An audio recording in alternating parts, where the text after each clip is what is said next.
블로그 읽어주는 남자라는 컨텐츠를 진행을 해볼까 하거든요. 근데 이름이 너무 좀 일차원적이니까. 아시다시피 유니티 블로그에 되게 괜찮은 내용들이 수시로 올라와요.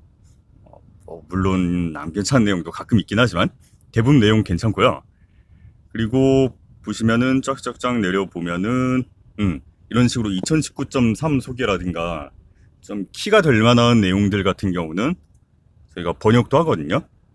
특히 이 글 같은 경우는 본사 페이지가, 그러니까 영문 페이지가 런칭되기 전에 한글로 번역을 미리 해놨다가 동시에 오픈을 했어요. 이런 식으로 하는 것도 있고, 아니면은 다음 페이지를 볼까요? 다른 글 같은 경우는 뭐 영문 페이지가 먼저 나왔고 나중에 번역이 좀 늦게 이루어져서 한글로 나중에 바뀐 경우도 있고요. 그래서 웬만큼 괜찮은 내용들은 다 한글로 번역을 하려고 하고 있어요. 근데 아무래도 영문 페이지가 먼저 나오고 번역하는 데는 좀 어느 정도 시간이 걸릴 테니까 제가 봤을 때 좀 괜찮다 싶은 내용들 그때그때 읽어가면서 한번 다루려고요. 그래서 뭐 깊이 다루는 것보다는 블로그 내용들을 정리해주는 정도? 그렇게 한번 해볼까 해요. 그래서 이번 시간에는 요거 How On-Demand Rendering Can Improve Mobile Performance, 이 글을 다루려고 하는데, 그러니까 On-Demand Rendering, 그러니까 On-Demand Rendering이라는 기능이 2019.3에 새로 추가가 됐어요. 이게 뭐 하는 거냐 하면 말 그대로 On-Demand, 그러니까 필요에 의해서 렌더링을 빈도를 줄인다거나 그런 식으로 좀 조절할 수 있는 기능이에요. 그러니까 흔히 어플리케이션 타겟 프레임 레이트, 이거는 많이 쓰시잖아요.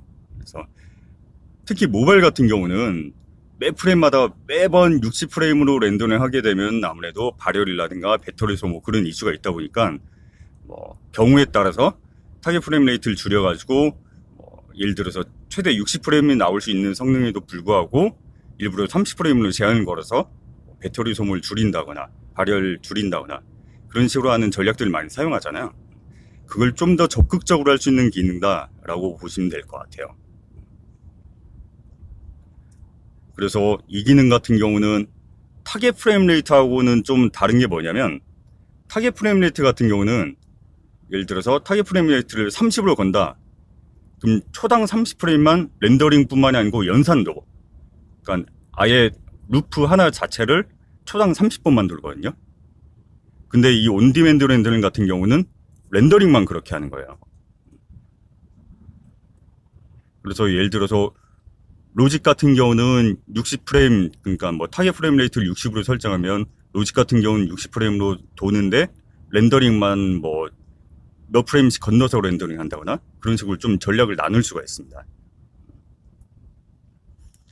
그래서 그런 대표적인 예 중 하나가 메뉴 같은 화면이 그렇게 될 수가 있겠죠. 메뉴 같은 경우는 화면 갱신의 빈도가 조금 적어도 되잖아요. 일반적인 뭐 인게임이 아니고 옵션 메뉴라든가 그럴 때는 이 렌더링의 빈도를 좀 줄일 수가 있겠죠. 아니면 턴제 기반 게임, 그러니까 뭐 전통적으로 뭐 바둑, 장기 그런 것들은 턴하고 턴 입력 사이에 뭐 사용자가 생각할 수 있는 시간이 많이 필요하잖아요. 그때는 뭐 렌더링을 굳이 60프레임으로 할 필요 없으니까.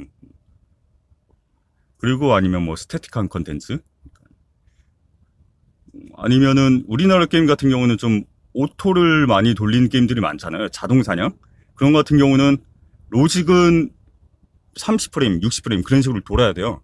로직은 그렇게 돌아야 되는데 사용자가 굳이 입력하지 않는데, 사용자가 보지 않는데 렌더링은 매번 그렇게 빡세게 할 필요는 없잖아요. 그래서 이런 자동 사냥 게임에서 사용자가 뭐 자리 비움을 오랫동안 했다, 그럼 이런 전략을 써서 렌더링의 빈도를 좀 줄여줄 수가 있겠죠.